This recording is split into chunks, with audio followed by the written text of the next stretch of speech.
سیاست در قبال ایران، ماشه و تحریم و ضرورت حسابرسی از رژیم. اجلاس فوق‌العاده در 10,000 نقطه در دو سوی آتلانتیک. سخنان رودی جولیانی در آستانه اجلاس مجمع عمومی سازمان ملل متحد.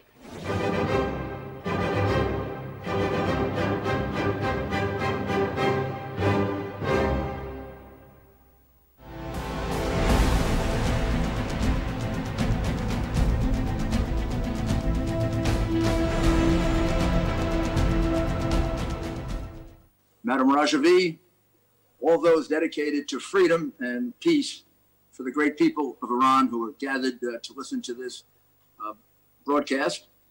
I greatly appreciate the opportunity to address you, particularly at a time of year where we're used to getting together in New York, in front of the United Nations. We've been doing it, I've been doing it at least with you for, my goodness, it seems like 15, 16 years. And we've been through a lot.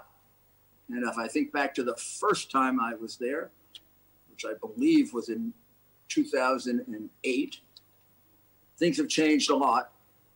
And although we'd like to see it change even more, and it will, you have made a lot of progress, particularly under the leadership of Madam Rajvi. Now, the regime is showing every indication that they're on their last legs by every historical measure. It's true, that isn't reported as widely or as strongly as it should be. It's a story that isn't even known all that well in America because there is, I believe, an unholy alliance to protect the Iranian regime of terror. Hard for me to understand why. Everyone knows, whether it's the Europeans who appease them, that they are a regime of terror, that from the day they started back in the late 1970s until now, every year is a year of slaughter, deprivation of human rights, imprisonment. Probably the worst record in the world. Probably the regime that's killed more of its own people, and without any doubt, the regime that sponsors terrorism more than anyone else. And despite that, they receive support from nations that should know better. And that's something we have to change. What we don't have to change is the strong resolve of the administration in Washington. The United States is finally on the right side and on the side of freedom and democracy. For too long, over the prior 8 years to the Trump administration, the United States, without any doubt, was much strongly sympathetic to Iran. It seemed like a priority to obtain a meaningless, actually a dangerous nuclear agreement. Such a priority that the prior administration gave the regime of terror, even though it's a sponsor of terrorism, over $1 billion in cash. At least that's what we know about. Again, why? There's no reason for it. Nor is there any reason for the European governments refusing to impose the highest possible sanctions on Iran, as the United States is doing, and as hopefully will be the case when the UN sanctions, I believe it is tomorrow, snap back. The only thing that has shown any sign that you can affect this regime, sanctions. And since the administration has changed from an administration that was very conciliatory to Iran, appeasing Iran as much, if not more, than the European governments, to an administration that has imposed sanctions, there's been a complete difference in what's going on there. So when Donald Trump first came into office, he merely began enforcing the sanctions that were already there. That was even before he imposed new sanctions. And immediately, there was a substantial impact on Iran, which says to me that the prior administration really wasn't even enforcing the sanctions that were in place. We kind of knew that, but the best demonstration of that is the first 4 or 5 months of the new administration, and all of a sudden you see a much, much bigger impact on the economy of Iran. And then successively, those sanctions have been made more severe, and we have had some others join us in enforcing sanctions in a more honest way. We still don't have anywhere near everyone. The protests in Iran that started two years ago and have remained continuous and get more and more support. It began, of course, with people who have been fighting for freedom forever, from the beginning of the regime, and people who have dedicated themselves to that. But now it extends way beyond that to the general population. So you see protests by teachers, you see protests by bus drivers, you see protests by other professions and industries, and people who have suffered because the regime simply doesn't take care of its people, as well as at will slaughters them. And we found in the history of overthrowing monsters like this that very, very often the thing that does it is the deprivation of material goods, particularly food. And that's happening in Iran. So the world is now facing a crucial question. And it goes to the policy on Iran. And the dispute is around whether the arms embargo against the regime should be lifted or more severe sanctions should be imposed. Tomorrow, the 30-day required for the reimposition of the UN sanctions will run out. By every indication, it will be reimposed. And that's critical to keep at least the status quo in place. But we have to go beyond that. This is the time to do it. When you have them on the ropes, is the time to apply even more pressure. Other countries, including the Europeans, have refused to fully support the United States. And it's an act really of supreme cowardice. All these European governments claim to be dedicated to freedom and democracy and the love of human rights and wanting to see a world in which people are treated fairly and decently. And think of the French Revolution coming after the American Revolution based on those principles. Well, the French have abandoned those principles. And so have many of the other European countries, because they've turned their back on a barbaric regime with which they are doing business and also failing to use recommended and proven methods of pressure that could deliver the Iranian people from bondage. Don't understand it, except greed. I don't understand it because all of these regimes, well, not all, but all these European countries try to lecture all of us on human rights. Try to lecture the United States, they try to lecture everyone. And they supposedly have great regard for human rights.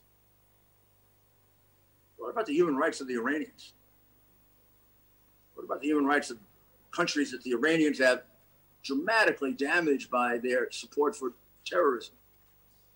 And I just present the logical proposition to them that if they agree that Iran is the biggest state sponsor of terrorism, there's no dispute about that.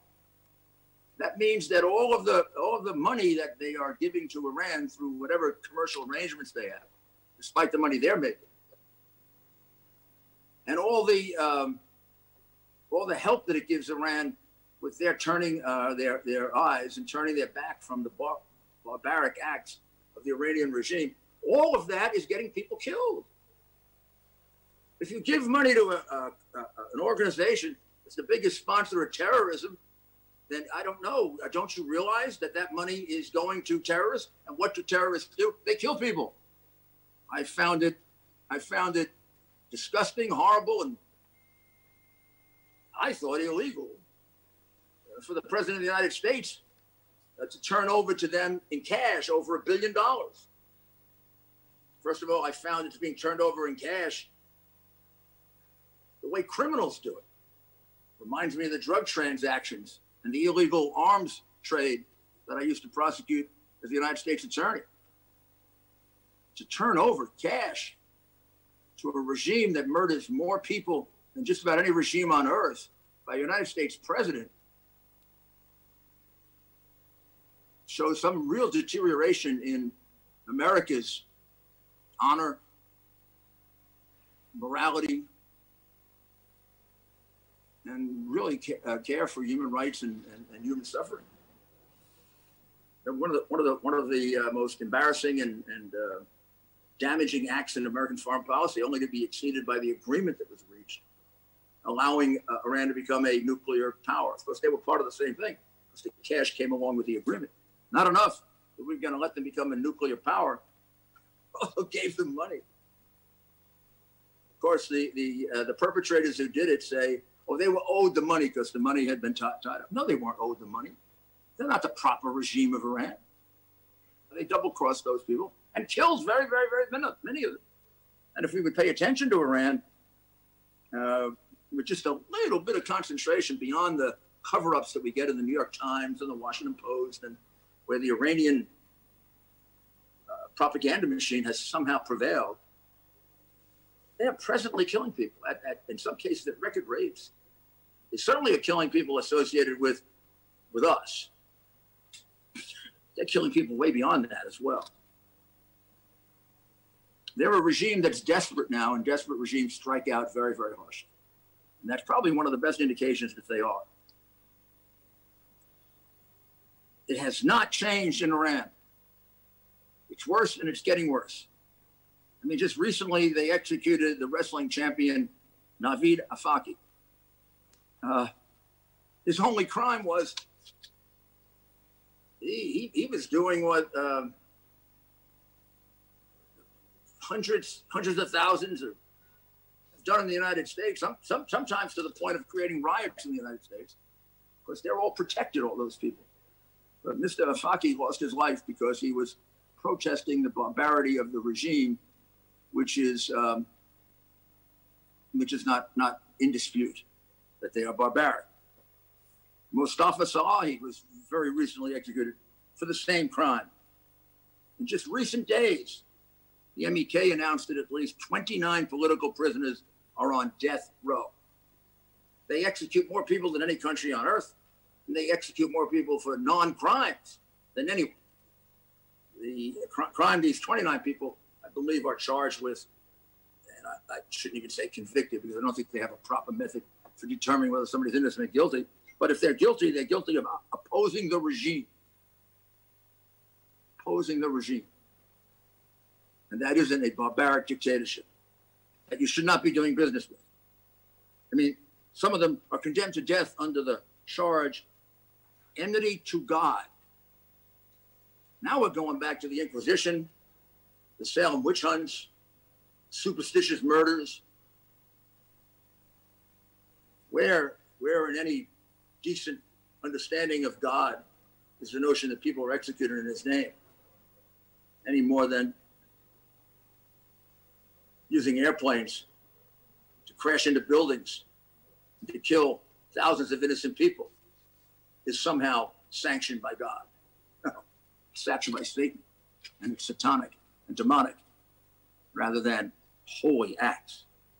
A report published by Amnesty International just on September 2nd, 2020 is called, and the title tells you all, Trampling Humanity, Mass Arrest, Disappearance, and Torture since Iran's 2019 November protests.